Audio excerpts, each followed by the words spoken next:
guys in the chat space. But also please state your preferred pronouns if you want to, if you feel comfortable with it. And yeah, without any waste of time, I am going to call on the first speaker of opposition to start us off. Yeah.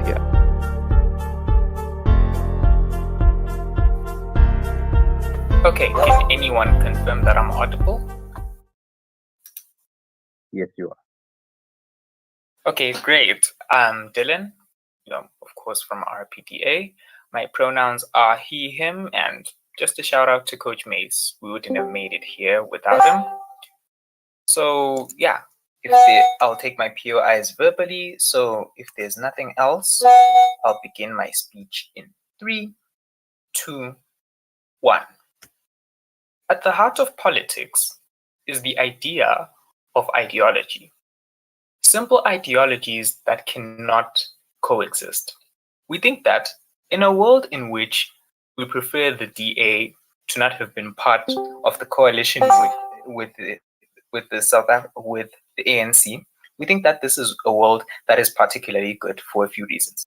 Firstly, on our criteria for preference, we think that we prefer something in the instance that the nature of governance necessarily remains the same and is consistently aligned with the interests of the greater majority, considering South Africa's turbulent history in terms of human rights violations. We think that it's important to note that preference doesn't necessarily mean that our world is going to be perfect. We think that in our world, we're likely going to still have challenges, but these challenges are going to be something that's particularly different.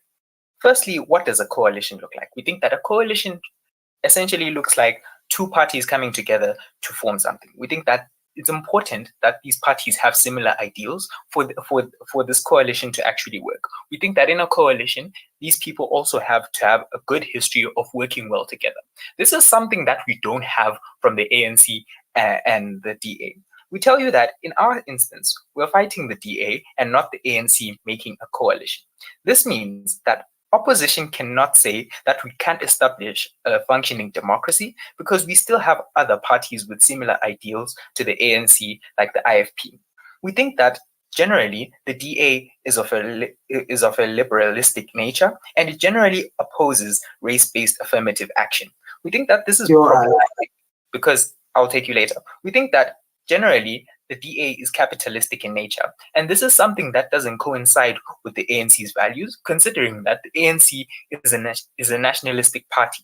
We think that in case of the ANC, it generally promotes the social welfare aspect in politics. We think that this is important to note because these two ideologies cannot coexist. We don't think that liberalism and nationalism is something that can work because you're likely going to have three main challenges that I'll address in my speech. Firstly, on the idea of policy making. Secondly, how social justice is going to be very slow, if even possible, on their side of the world. And thirdly, on accountability. But I'll take you.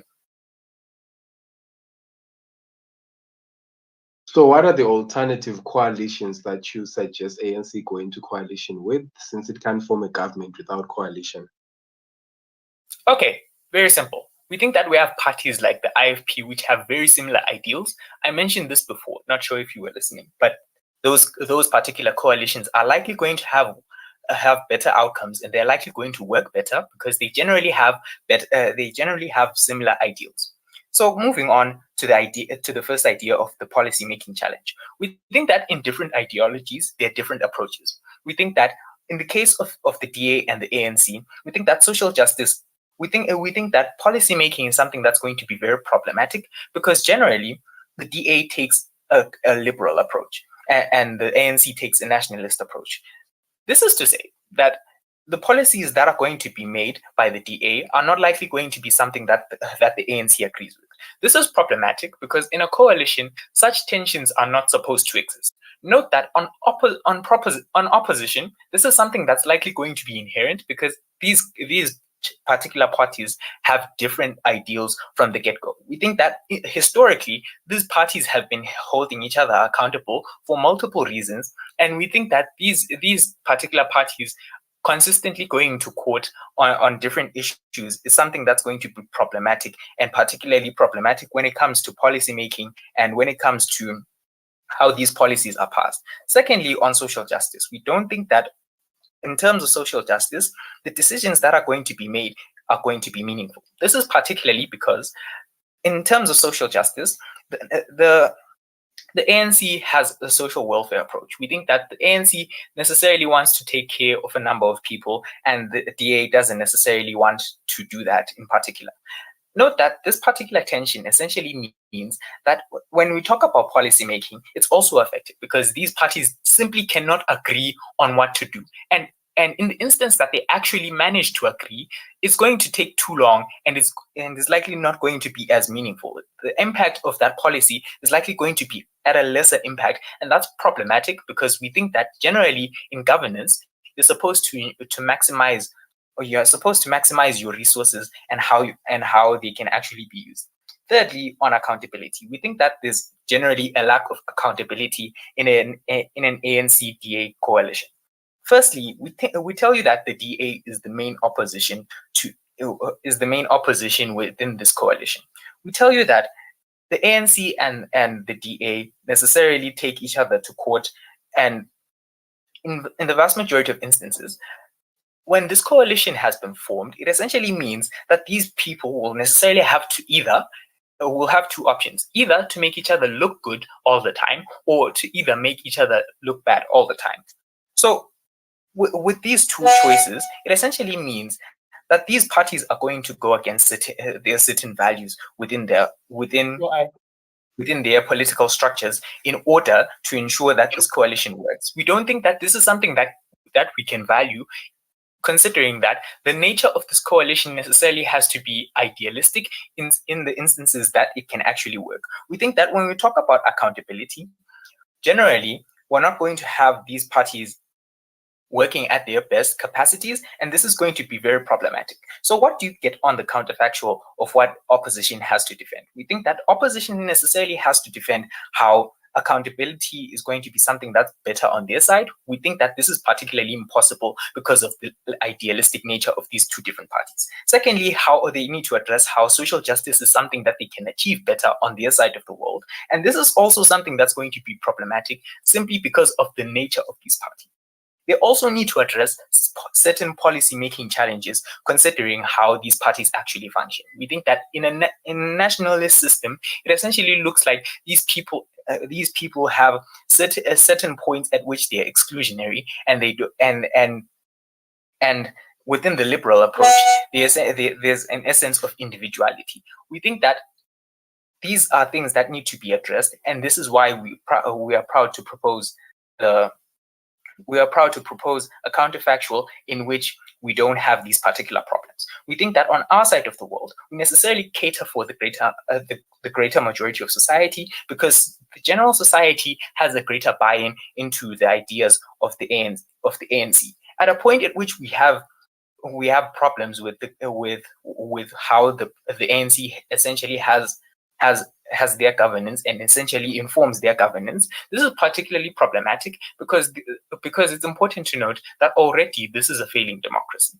We tell you that economic structures of South Africa are something that are very problematic, and at a point at which we have the inclusion of parties with different views on how society should be, this is going to be very problematic. We think that we're proud to propose the motion.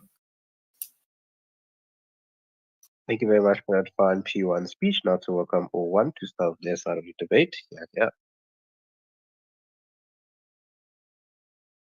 All right. Thank you, Chair. Can you confirm that you can hear me if I speak like this? Loud and clear. All right. Thank you. I'll be writing an Emma. Be looking at the chat box. So if you do wish to raise a POI, you may simply unmute yourself, and I'll gladly accept you. No preferred gender pronouns.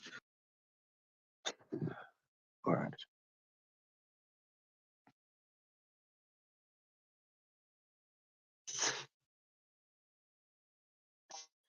So I'll be beginning my speech in 3, 2, 1. Chair, proposition team lied to you. They lied to you, and they are very desperate for a case, and we think this is the reason why they've already lost this debate from first. So what are the number of key strategic flaws that they make that makes them lose the whole debate? Firstly, they tell us that they want coalition, but they think coalition only works when parties have a good history of working well together. And firstly, the main thing that they don't tell us here is which parties have a history of working well together in the first place, right? Because we think that all of these national parties that exist within South Africa right now are particularly parties that don't agree with each other in terms of the policies that they need to make and in terms of the political ideology that they want to make. This looks like, for example, the IFP is a policy is not exactly being in line with ANC's policies, which is why they have different support groups, but more importantly, which is why there are two different parties in the first place, right? But secondly, we think they fail to recognize the situation that exists within South Africa. This is to say that even if IFP was a non-factor in this debate to say that they agree with ANC in terms of ideology and policy, this is simply not enough to form a coalition government that can actually form a government in South Africa, because we think that the IFP is simply too small for ANC and itself to make a ruling majority within that government. So we think the alternatives that then exist are alternatives like the EFF and alternatives like the MK party, which is also a non-factor within this debate. The reason why their contention doesn't work under this is firstly because the EFF, which is the second largest party, doesn't have a good working relationship with the ANC in the first place. We think Julius Malema utterly hates Cyril Ramaphosa, and you can even see it within his speeches. But secondly, we think that if you have a coalition with other small parties in order to form that majority, we think you already have just the dominance of the ANC within that coalition government. We're going to give you several reasons why we think that dominance is something that's particularly bad. But then what's the second thing that they make that we don't think is strategic on their side? Firstly, they tell us that it takes too long for governments to make a decision, and they want decisions to be made quicker, and they think quicker decisions are more meaningful. We think this is utterly wrong for two reasons. Firstly, we think governments in and of themselves don't particularly agree on every policy. This is to say that for policies to even pass, they have to go through parliament, they have to go through debates. We don't think governments always agree with each other as to how to go about a certain policy. So we still think that governments are still going to do that right. But secondly, we think because these parties are already different in the first place, you are still going to have that same problem. This is to say that if you have your EFF or your other small parties or the IFP, because they are two different parties with different ideologies, you're still going to have the same impact because they still don't agree with what political ideology they need to use to make those particular decisions in the first place. But secondly, we say that we're more than happy for decisions to take too long, so long as those decisions are particularly meaningful. This is to say that if you have debates between the DA, which is a race-neutral party, and the ANC, that is particularly more favorable to black people and not more palatable to white people and colors within South Africa, we think if you have representation from both ends, we're more than happy to celebrate decision taking too long, so long as those decisions are able to represent the interests of every single citizen that exists within South Africa. We're more than happy to trade that off. So what are you going to get from this O1 speech? Firstly, I'm going to show you what coalition means, why we don't want ANC dominance, and why we prefer like its coalition with the DA. I'm going to make two arguments under this. Firstly, about how you get better representation, but secondly, why you have better economic outcomes because of foreign direct investment and confidence within government. But thirdly, I'm going to make an argument about government stability and why we think you get more stable governments on side opposition side of the world. Before I make those contentions, I'll take one POI. In the event that a party is center-right, should they link with a party that is in the left or a party that exists within a spectrum in the right? This is the problem with your entire team. You want a government that entirely echoes one view. We say that on opposition side of the world, even if these parties have different ideologies, they are still going to debate those ideologies and how they work, because we think that the functional government allows such ideologies to exist, but more importantly, allows for debates to exist. This is to say that you get better decision making rather than just having a representation of one political ideology within that system. What you guys want on your side is to have a political ideology, like, for example, that black people should be the most valuable individuals within South Africa, for example. That you have that ideology not really being palatable to a lot of colors or white people within that community. And we don't think that's a world that we value. We value a world where you have two distinct values and where you can actually debate them out and come to a neutral standpoint or a middle ground between those policies. Because we think if you have one ideology, you're not palatable to everybody. So firstly, why do we think that ANC dominance is particularly bad, right? Firstly, we have seen the rampant corruption, like the corruption scandals by Zuma, even the corruption scandals by Cyril Ramaphosa, and the Gupta scandals that had particularly existed within that state itself. What were the impacts of this? Firstly, we think this has led to redundancy in foreign direct investment into South Africa, and we think this is something that has become particularly problematic. Why don't you get this when you have coalition with the DA? First and foremost, one, we think you instill confidence in that government system itself, because if you have a party that particularly has the same ideology as the ANC, forming coalition with the ANC means that you don't get any form of changes within that system itself. But secondly, because EFF is unlikely to work with the existing ANC government, or is unlikely to be in a better working relationship because of how Julius particularly hates a lot of like ANC POI. representatives, it's going to create a lot of instability and a lack of trust within that government itself, because we think that just having the IFP is not enough to form a majority government within that system. So they need to include another party. But then thirdly, we say that the other alternative that then begins to exist, that they collaborate with smaller parties. Why do we think this still takes away that confidence? We think, firstly, because they are not able to climb up to positions where they occupy ministerial positions, they're less likely to have even influence over the ANC because of how small they are and the little seats that they hold within government. It still means that you have ANC dominance, and we think that ANC dominance has been characterized by corruption, which has led to lack of confidence within the system itself. And we think this inevitably affects the economy, because you get less foreign direct investment because of that lack of trust within the political situation that exists within South Africa. That's the main contention there. But then what's the second contention on representation, and why do we get better representation on our side? Firstly, we look at what the ANC's ruling policies look like, right? Firstly, how it got into power. We say it got into power because it was fighting apartheid, because it was fighting like a very segregatory racial path.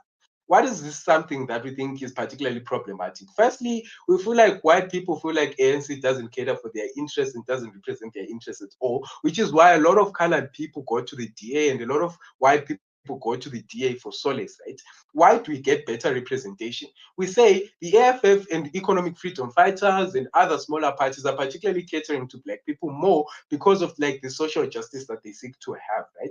What is this? What is the outcome here? We say they feel better represented when you have coalition with the ANC, with DA, because you feel like those individuals may feel like their interests are also being taken into consideration when it comes to parliamentary debates and so on, right? But more importantly, because this is a coalition government, they feel like their leaders particularly hold powerful positions, because coalition means that they can even hold ministerial positions, which means that they get better policies that not only cater for white people, but because this is a coalition government, you also get justice for black people, because we think that you don't have the dominance of one government within power, or the dominance of one ideology, because we think that's the character of like coalition, right? So what you get on our side is that you're still able to achieve the social justice, because the ANC still has the power to represent it, but you also get representation of the DA and its people, with this proud to oppose.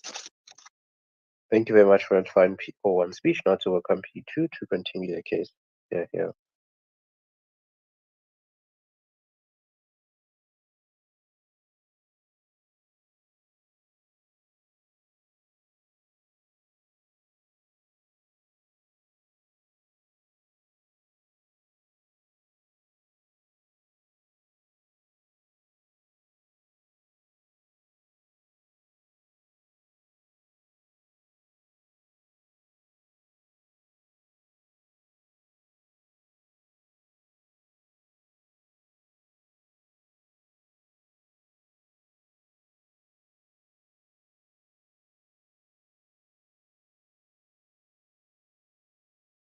A little bit low. When you pick up a little bit. Okay, I'll try just.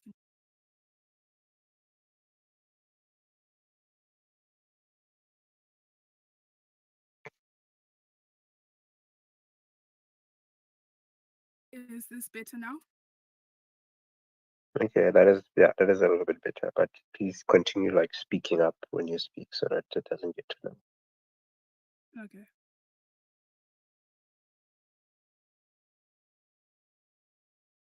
Okay, so I'll just start my timer.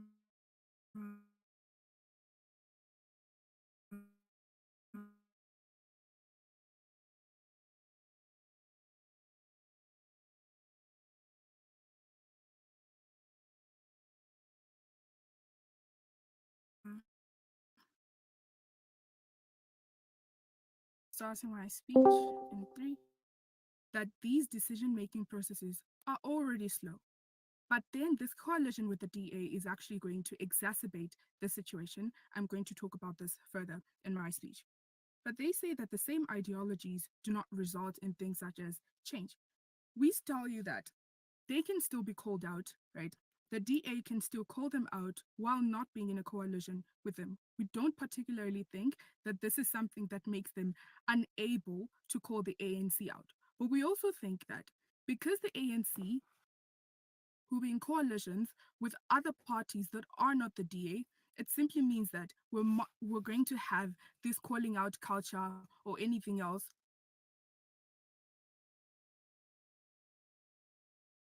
Am I still audible? You are audible. Because I just saw a comment saying that I'm breaking. No, you are audible. Awesome. So I'll just continue. I think, give me a second. I just paused the time. Hamza, please try reconnect because I think it's quite audible to everyone else.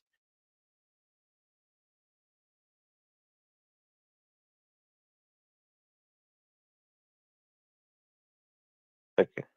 Yeah, I think you can continue. All right. So in what? What are parties made of? It's made of its supporters, its values, and its leaders. Why are those things worth our protection? Because, firstly, supporters opt in. They vote for that specific party for a reason. They like them because they are the better option. We ought to pay them back in kind, and that is through keeping their trust and giving them what they want. The only way in which we can do this is when we have full capacity to make sure that the things that we promise them are the things that we give them, which also means that even in terms of the amounts, we do not want any form of unnecessary compromisations that are going to make things inaccessible or necessarily bad for people. Second thing, this gets us buy in and earns us voter trust. Coalition Pure with a eye. party with not taken. Coalition with a party with different values has great potential to erode those of ANC because, one, there has to exist a consensus. At a point in time where these parties, one is pro business, right? It simply means that the interests that they have and the things that they value on their side are particularly different from the things that are valued by the ANC, which means that when they're making policies in the future, they have to reach an agreement whereby those things benefit the public and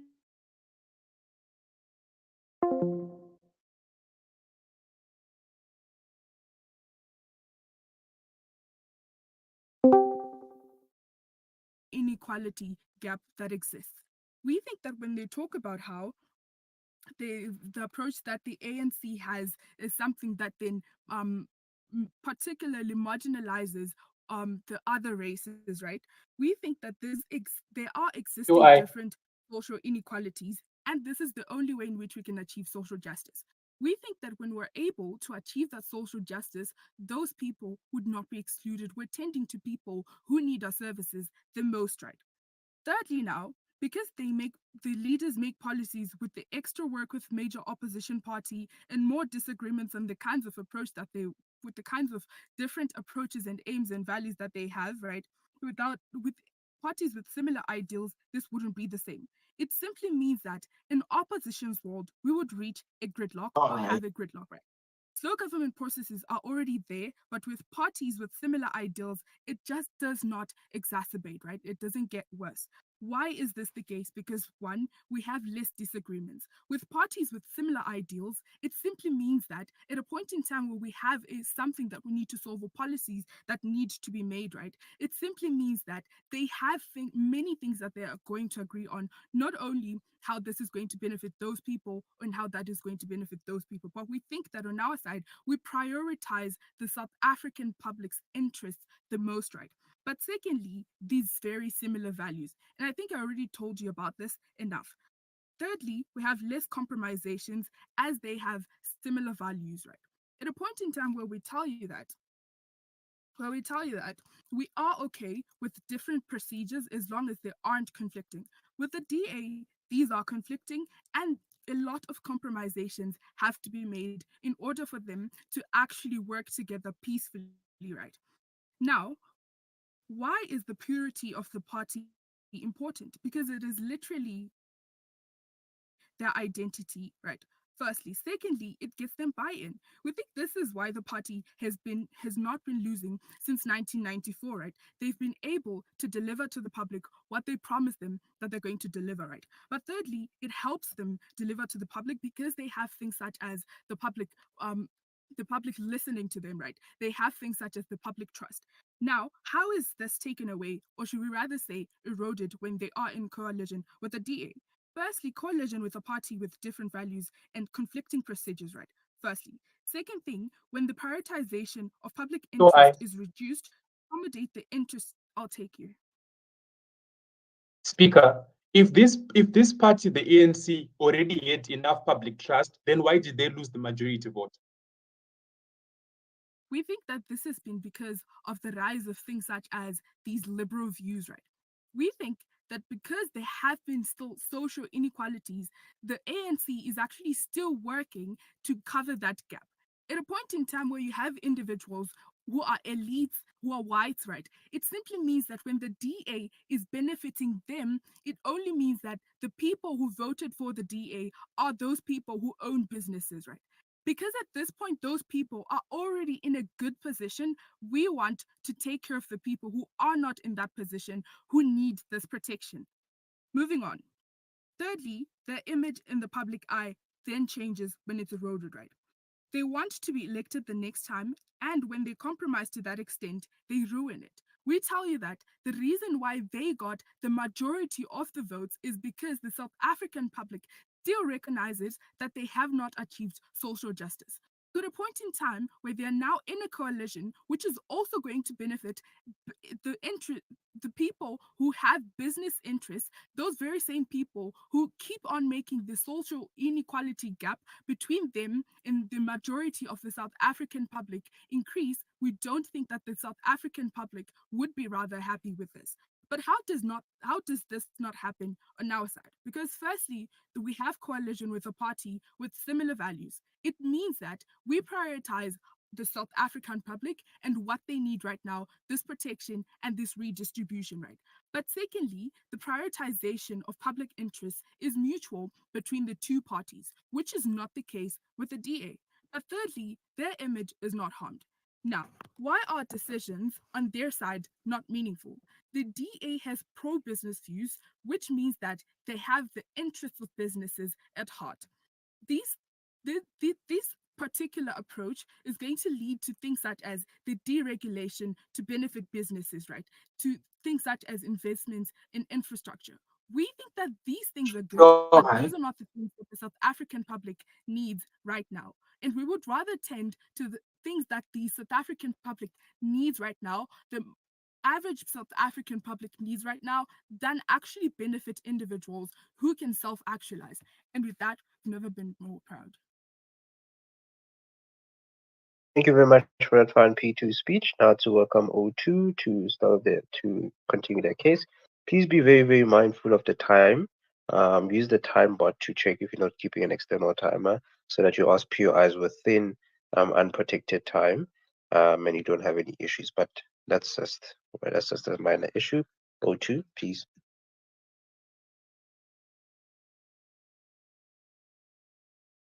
Okay, cool. All right. So, am I audible? Yes, you are. Okay, let me just set up my timeout, and I will be starting in just a moment.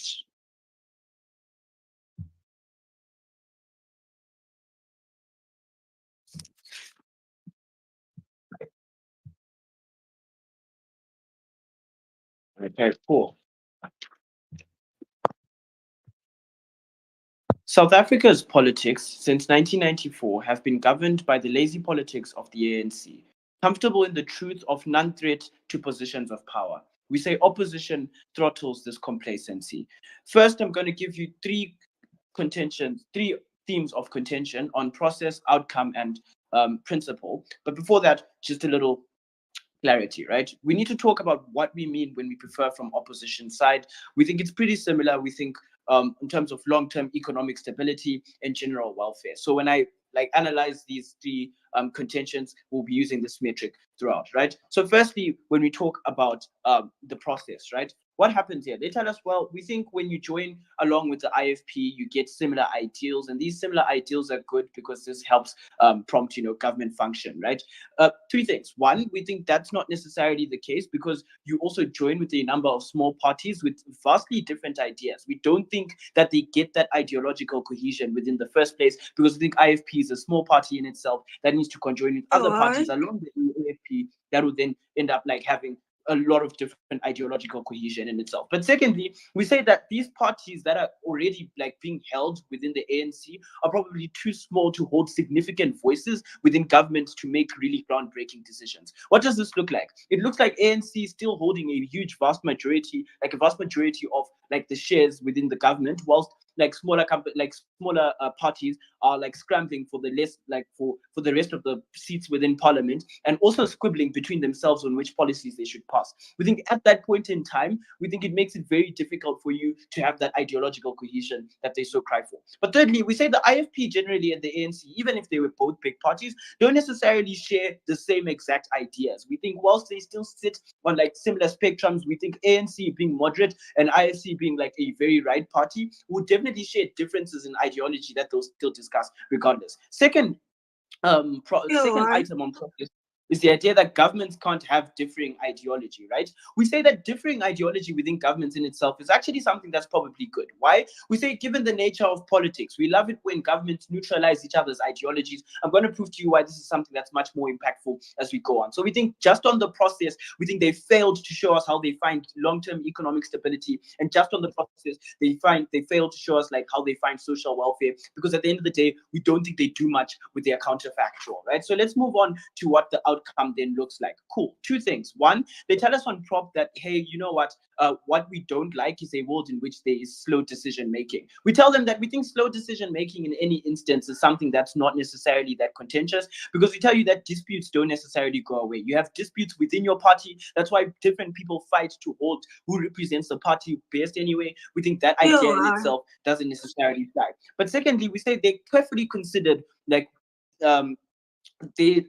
we say those similar ideals. They tell us that those similar ideals particularly solve politics because government politics because they agree with each other. We're going to give you a response as to why this is not true. One, we say that the moment that parties agree with each other in ideals and they don't challenge each other, it creates an echo chamber for right-wing ideals. We think if the IFP and the ANC were magically pure within their ideologies, we think they would not support and fight for different minority groups that they support, and we think this is something that's harmful. What does this look like? We think on our side, on the comparative, we think it looks like a world in which the DA and the ANC, whilst the DA is pushing for economic stability, etc., we have the ANC looking for social welfare for black individuals within that particular party. We think this is something that's very valuable because we think you still cater to different groups within these particular politics, as opposed to a world in which there's a monolith in idea within the government. We don't think that's safe. But what does opposition tell you that's specifically important? We say opposition will tell you that the coalition will tell you about first argument, the coalition in establishing competitive politics. What's the premise for this? We say ANC has been in power since 1994.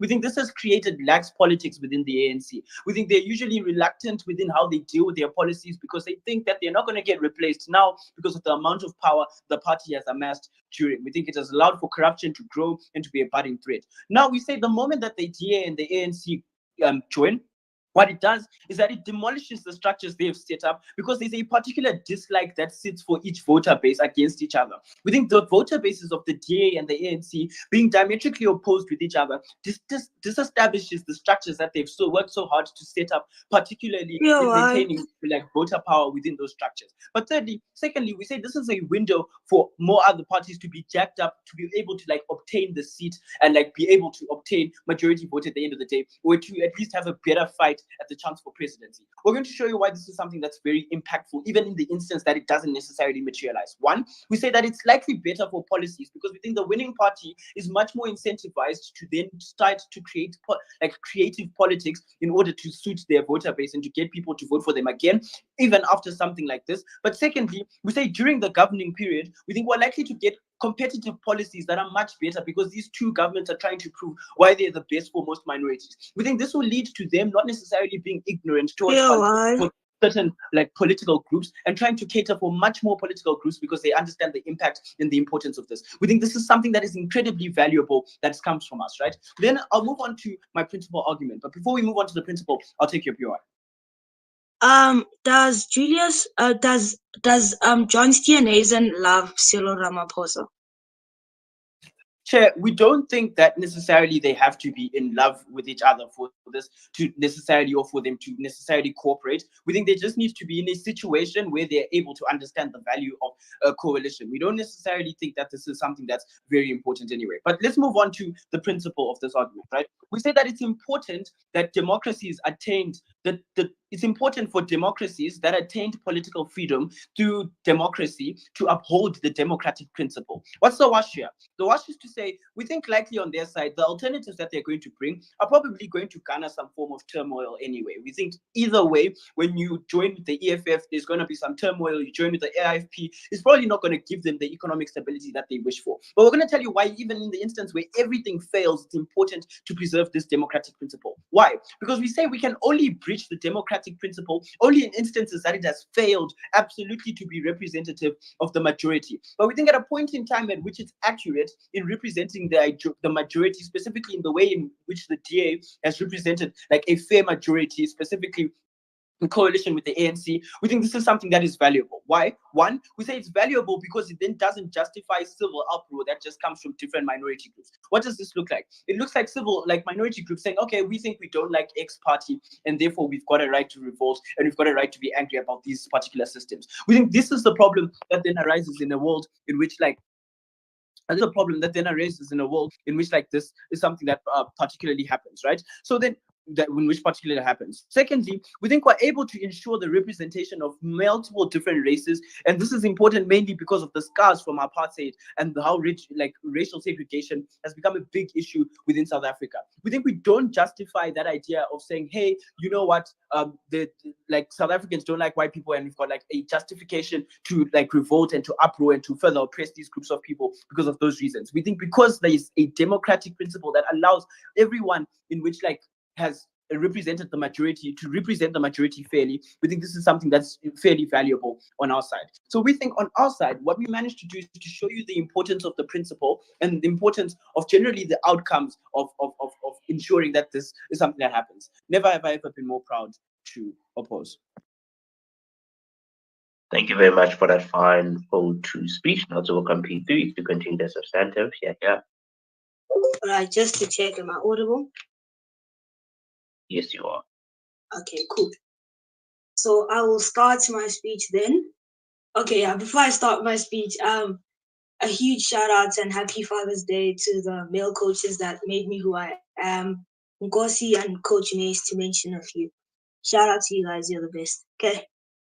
So I'm gonna start in 3, 2, 1. The thing is, if conflicting ideals were beautiful, the Johannesburg coalition would have been rosy. If conflicting ideas were beautiful, Ekurhuleni would have been a stable municipality right now. Because of the coalitions existing in those spaces, we've had more than 4 mayors in a space of 6 months within Johannesburg. We've had a pullout of foreign direct investment within the CBD of Johannesburg because of the coalitions that have existed within parties that don't have similar. That's an ideal that opposition has to face within this debate. 2 things then. 1, strategic tad. Secondly, clashes on decision making and who's better for politics at large. In terms of strategy, I want you to note this inconsistency. Letu says, oh my gosh, Julius Malema hates the ANC so much, and it is quite unlikely that they're going to bond and form a coalition. And what is likely to happen is that these small parties are going to join together. ask Dean a POI and he says, yo, we don't have to like each other in order for us to form some sort of a coalition. What is the impact of this on their case? It means that what you have to note is that the EFF has ideals on like social welfare, right? They like the idea of social welfare, reparative justice to minorities. That is very similar to what the ANC believes in. So in the event that the ANC wants to form a coalition with political parties of the same ideas, it is likely that they're going to vouch for things such as the EFF and for things such as the IFP. Note, if they have the fiat to go into to get into bed with DA, we think we also have the have the fiat to get into bed with the IFP and the EFF in the first place. Note what this point of context does for their case, because the extent of their case is, oh my gosh, like the ANC will still have dominance. We think that like EFF still has some sort of dominance alongside the IFP in the first place. That's something that's not mutually exclusive to their side of the house. Secondly, note that in Parliament, like before policies are passed, they go to Parliament and they chat about them to vote on those particular policies. In Parliament, those debates happen about whether or not that policy is best, like to be passed, right? We don't think policies exist within like a monolith. What this particularly means is that we're able to co-opt every single thing they said about like being able to hold people accountable and being able to represent people. The fact that the DA is on that table at the Parliament talking and raising point of orders is being held accountable at its best. The fact that the DA can take the ANC to court about certain policies and the way in which like these cadre deployments, for example, it means that there's some sort of like a representation and accountability that still exists. They had to show us more to prove why they're mutually exclusive. I think thus far you can see that their case is not mutually exclusive and they had to do a better job insofar as doing that in the first place. Quickly, let's look at the clash on decision making and whether or not ideologies are important insofar as this is concerned. They run a very iffy line here. They say, look, if we don't agree, that's fine. Like, we're going to talk to each other and we're going to make sure that at some point we find some sort of common ground and these policies are likely to be good. They don't consider a couple of things. A, they don't show us why it is that when you talk about policies and when you fight those policies because you are two opposed parties, it is likely that those policies are going to be good in the first place. But it's fine. Let's actually engage them. I think what you have to notice on their side of the house is that they trade off time, which is very important within this debate. Why is this true? Note that South Africa is at a very, very primitive time right now, i.e. the economy is pretty bad and there's a need to act. This means when you continue to derail that process by causing more decision making, it means that you derail the ability of South Africa to act in the first place. But I think the second response to this idea about policies is that, look, like it's not mutually exclusive to their side. We're also able to debate policies on our side of the house. Quickly then, let's draw a comparative and tell you why it is likely that we're so much better at policy and decision making on our side. I think, what you have is that you have a government that is able to come into a consensus insofar as how things are likely to work, which means you save time in that particular regard, given that they have similar ideologies. I think it's important to note what similar ideologies mean in this debate. It means that you're able to agree upon a common ground and there is no compromise, therefore political parties are willing to buy in. What this means is that you're able to minimize the time after, like the time that it takes to pass these policies in the first place, and you still get the amount of accountability that you want. Why then is this much more important? I think we show you the likelihood. We were able to show you the impacts and the harms of not being able to pass policies at a certain point in time. But secondly, I want you to note that they need our benefits in order for them to get theirs. I.e., they talk a lot about FDIs and people being able to invest into the country.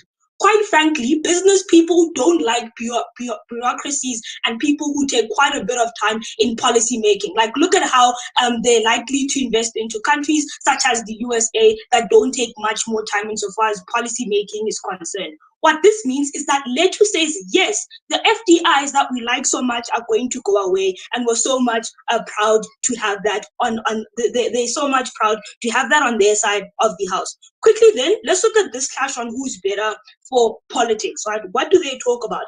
They talk here about democracy and the idea that you're going to represent people when you are in a coalition. They don't show us why the representation that comes from a coalition is particularly much more beneficial than the coalition you would get when you're in parliaments in the first place.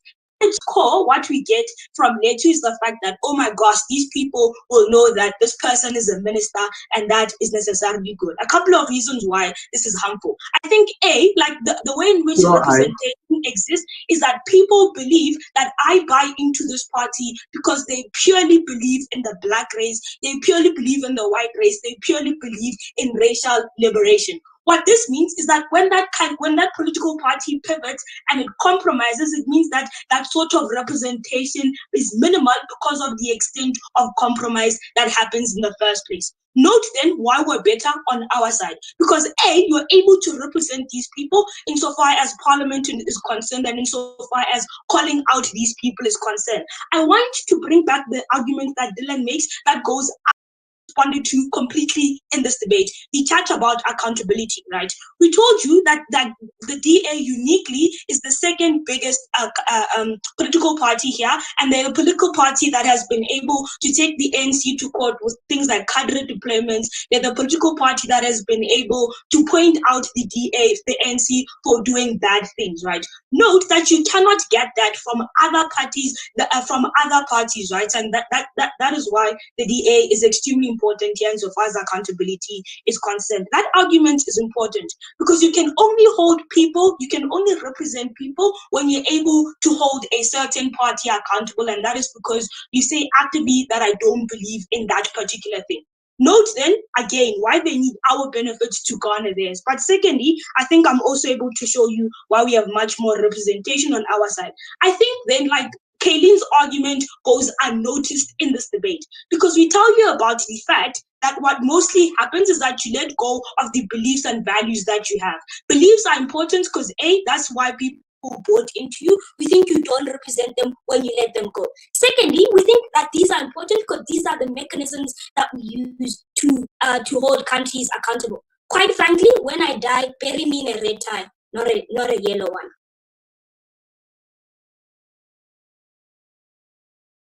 Thank you very much for that fine PB speech. Now to welcome O3 to close off their substantive.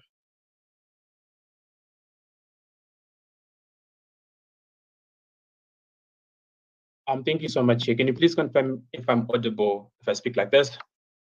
Yes, you're audible. Okay. Let me just set up my timer.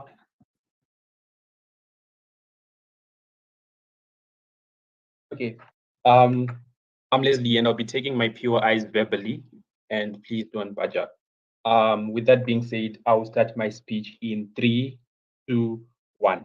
Panel, proposition wants us to value the idea of time in terms of policy making and decision making. And while we believe that time is very important for us to be able to have sufficient outcomes in terms of the governance of the country, we still believe that we get that on our side. And at the very best case, panel, this is still symmetrical on both sides.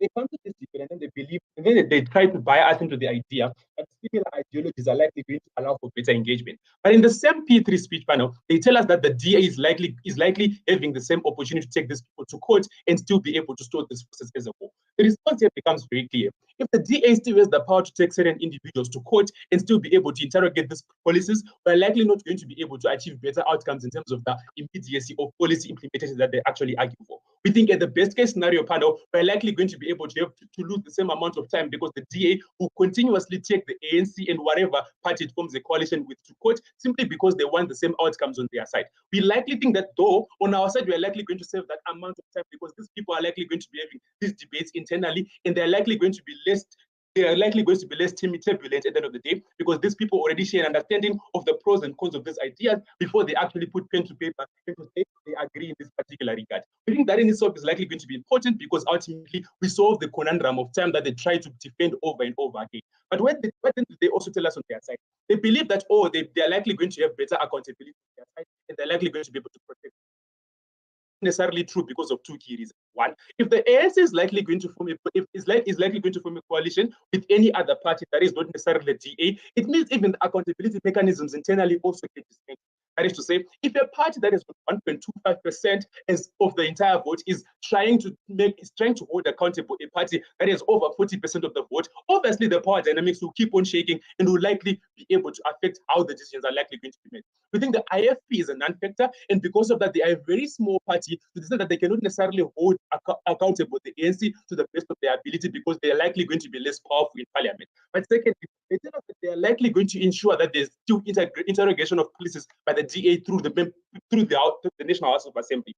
We think this is necessarily problematic because of two key things. One, we tell you that if you're a member of parliament, the most that you can be able to do is to vote. And then if you vote against the policy, if the ANC is still likely going to get better outcomes because the DA on its own is not sufficient enough to turn down policies within the South African National House of Assembly. And secondly, we tell you about the power of a coalition and what it confers to an individual of a coalition. We think members of the DA and whoever plays a role in terms of policy making in the DA is likely going to have a better lobbying change in particular outcomes when they are likely going to be in a place of particular importance, right? We think when you put the DA in places of like ministerial places, like what Letu tells you, in places of cabinet executives, they're likely going to have better outcomes, better impacts than they would as simple members of parliament, right? Which is the reason why we tell that we actually get more accountability on our side because likely we're going to have entire interrogation of these places before they're actually put in place. They argue that they believe that this difference is likely going to be outrageous and they don't necessarily want to see it. We think difference is actually particularly important, and in their P3 speech, they make specific reference to how exactly the US is likely able to make sufficient policies and is likely going to have sufficient outcomes in terms of how they attract FDIs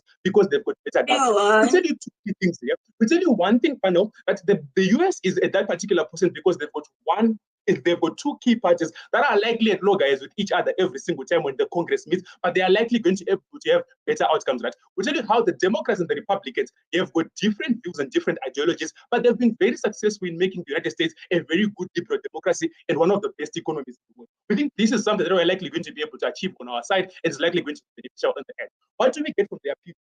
Their people basically talks about how they protect the interests of the people and ultimately are able to get better outcomes. We tell you two key things. We think if they're actually able to protect the interests of the people, then the ANC would not have lost its majority vote to begin with. Over 58% of South Africans do not necessarily believe in the ANC panel. That's to say, if 58% of the South African population does not necessarily believe in the ANC, then what is the need for us to be able to place trust into them and defend only the interests of the 42%? We think what they are trying to do is to take us back to the apartheid regime where there was segregation of people based on color or segregation of people because of what they actually believe in. We don't want this. We think our side, we're likely going to get better representation of all races and all spectrums on the race order, right? And ultimately, we're likely going to get better outcomes. We think it's important to ensure that a party like the DA is likely going to be improved and is likely going to be implemented so that ultimately we have better outcomes on both sides. We think in terms of checks and balances here, we're likely going to have a sufficient balance between the two because if the DA comes with a proposal that is very, very pro-business and is likely going to be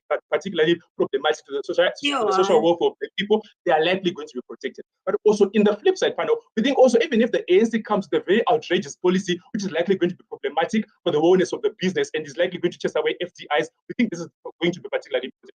Before I take that POI panel, we're likely to understand one particular thing. I think the reason why the municipalities that have particularly had these coalitions have not necessarily been successful in the past is because of this power dynamics, where even if the coalition exists and even if the coalition is particularly there is still a particular party that still has a lot of leverage over the other. And that in itself is going to be problematic. But in this case, it's likely not going to be the case on our side because ultimately we've got that ultimate balance in terms of how roles and responsibilities are delegated, and we're likely going to get better outcomes as well. We tell you how the ANC has failed, and because it has failed, it cannot necessarily continue doing this alone, or let alone do this with any other individual. Before I continue, I'll take you.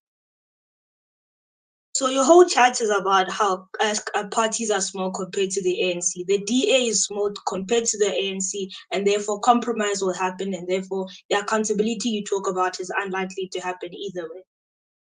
Okay, it's true, Pano, but we tell you that on a metric of scale and scope, we think likely we're going to get better outcomes in terms of this accountability than those that we would get with very small party. Realize how, even though the DA is still smaller than the ANC comparatively, it's still way better than any other parties. That is to say, the 20% amount of vote that the DA particularly accumulates on their side is sufficient. Is a sufficient amount of votes enough to actually lobby for more engagement, right? They only argue that there's going to be compromises on the side of the DA, but we also tell you on our side that kind of the fact that the ANC and the DA are getting together and are being together means that in the best case scenario, we're likely going to get middle ground on both sides, meaning to say the DA will be stretched, which is what we want as well, but also the ANC will be stretched. We think likely to give this will give us a better middle ground, which protects both interests and is likely going to give us better outcomes and is likely going to lead to better governance. We think that in this is likely going to be important at this point. We defend a world in which people with different ideologies but are able to ensure that the difference in their ideologies is likely going to lead to better outcomes. We think such a world is likely going to be beneficial for the democracy of South Africa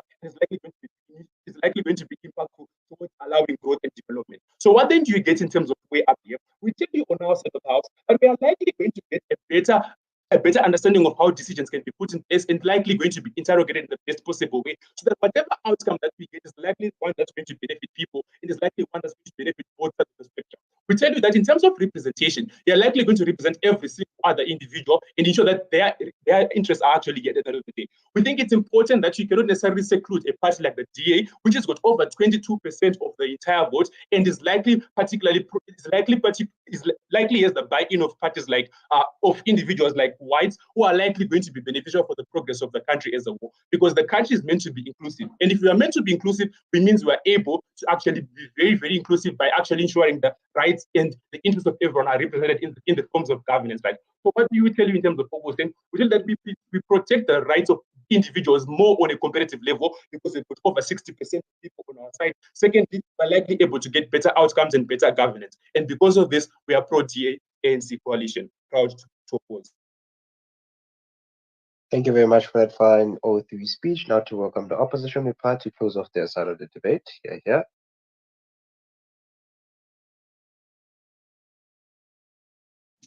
Right. Thank you, Chair. Can you confirm that you can hear me audibly if I speak like this?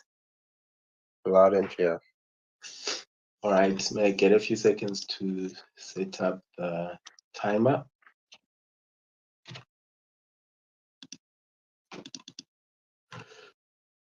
Right. I'll be beginning my speech in the reverse count of 3, 2, 1. There are two key strategic flaws and three clashes that underpin this debate and show you that side proposition loses from the onset. So on strategic flaws, what do they tell us? Firstly, Dimpo comes in Neta's speech and tells you that, you know what, the reason why so many coalitions have failed in status quo is because parties necessarily don't have the same ideology in terms of how they should govern, the policies that they should pass, and that these are particularly bad in terms of how the stability of that government works. What do they need to prove under this? They needed to prove that these countries have the same ideology in the first place, right? This is to say that that political parties like the IFP that are extremely far right, and a party like the ANC that is genuinely moderate in terms of policies, right? How do they have the same policy? How do they have the same ideology in terms of government? We already told you in our first speech that these parties are extremely different from themselves, which is what makes them different parties in the first place. So we don't think it's realistic for them to assume that they could be a coalition that actually has the same ideology or that parties can have the same ideology in terms of government. We think that was a major strategic flaw on their end. But assuming that this was true, why do they still not win on that part? Because we told them about the bad outcomes that you get in terms of, like, if you have the echo chamber of one ideology, how so many people's ideologies don't particularly get represented, and why the principle of democracy and how you need to represent everyone within status quo is not fulfilled. This is to say that if you have white people that are pro-business and one pro-business interest, if you are most likely going to vote those people out and say, you know what, we want a functional government, but only functional for certain individuals with certain ideologies, we think that's bad outcomes. We don't think that's favorable, especially in a country that needs to be democratic and cater for the needs of all its citizens within that status quo. We don't think it's something that was particularly useful on their side. Then the second clash, where they tell us that, you know what, you still get equitable policies in terms of, like, the whole parliamentary process, and why you're still likely to get those outcomes that we talk about, right? What were our responses to this? Firstly, we told you about how coalition works and what the implications of coalition in terms of how policies are passed looks like. We tell you that coalition doesn't mean that you just vote on policies. We still think that these individuals are still able to do that even with coalitions because they are still members of parliament in our world. We don't think that was an exclusive benefit on our side. What we say is the exclusive outcome, therefore, is that they get to get to vote on look like. This is to say they don't just vote on saying this policy should be passed, but also get to have a decision about the types of policies that are supposed to be voted on in the first place, right? This is to say that you are able to shape the policy making within that country and that you're able to influence the types of policies that are passed within people. And then the third clash was on the idea of, can we ever have a functional government, a government that is able to make decisions if we have a coalition government? What do they tell us? They tell us that it simply takes too long and that we can't afford to take too long because we need to address dire economic conditions that exist, right? What do we tell them? We tell them that this quick decision making and where you have echo chambers of the dominance of one party is what has led to drastic economic shambles. We think ANC and parties that have the same ideology are most likely going to pass policies that cater for their own voter base. So this is to say that even if those decisions happen quicker, we don't think that they cater for everyone. What's the comparative here? We say that even if decisions take longer, they cater for the greater majority of people. Why do we value decisions that why do we think that it's more valuable to cater for everyone? Because we think democracy in itself is supposed to cater for a lot of people. We don't think democracy values that decisions are made quicker, but it values that decisions are able to accommodate everyone. So this is to say that if you have a democratic principle in a country like South Africa, what you should prioritize is not that you make decisions quicker, but what you should prioritize is that you accommodate each and every citizen that exists within South Africa.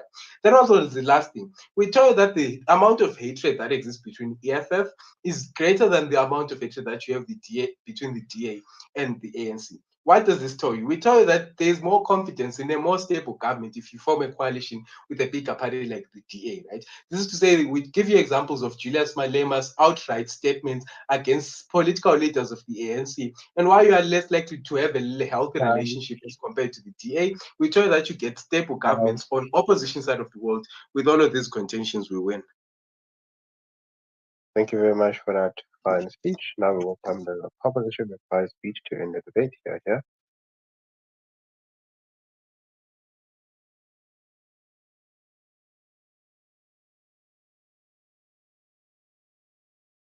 Am I audible? Yes, you are.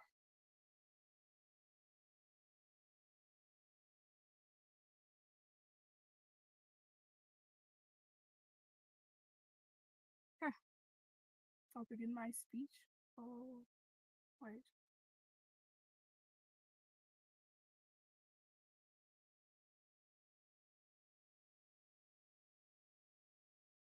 I begin my speech in 3, 2, 1. Okay. A number of things here, right?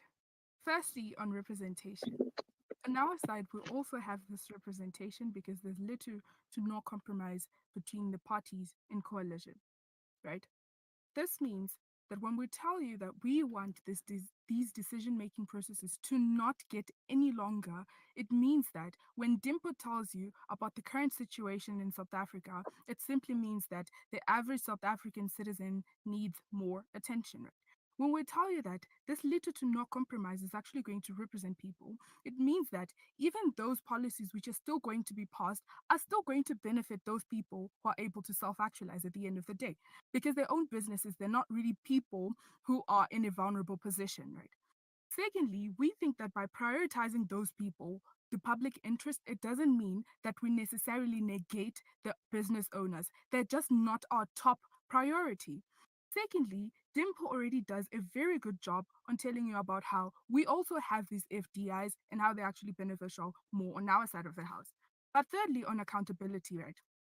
We told you that coalition does not incapacitate the DA. The small parties can still also hold the ANC accountable. Many parties can hold them accountable. This does not make a disadvantage, right? But thirdly, lastly, we also interrogate policies, right? No policy is ever shaped without interrogation.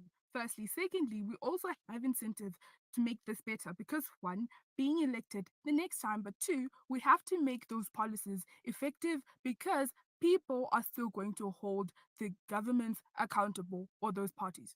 Now, lastly, where is the average citizen better off? We think they're better off in a position where the existing income inequalities do not worsen, right? Firstly. Secondly, where resource distribution keeps getting better and does not regress. But thirdly, when the majority gets what they want. We think because the ANC got the majority of the votes, it simply means that the average South African citizen is still in a position where they need the service of the ANC. Because they voted for them, we think that they should get this in the correct amounts, right? Which means that those very same people need to be out of that situation.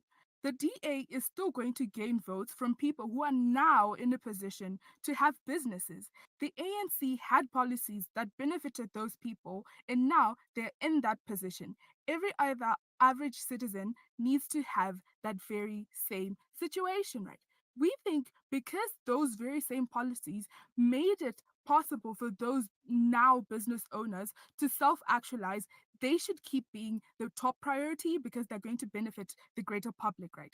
We think that by actually having this coalition, it means that because the some or half of the policies are now supposed to benefit businesses and are going to put the interests of businesses first, it means that the things that they've been working out of before are the very same things that are going to be occurring, right? Which means the income inequalities which still exist that they're being haunted from, right, are still going to exist and they're actually going to worsen. But secondly, it also means that the resource distribution is mainly going to benefit those individuals who can self-actualize. We don't think that they need this the most, which is why we focus on the average South African citizen. On opposition, the party the average citizen trusts or sees as better has to compromise greatly to benefit individuals who exacerbate the existing imbalances. We don't think that this is fair. This is not social justice, right? They are, on our side, they are the top priority because someone out there needs this the most and we give it to them proud.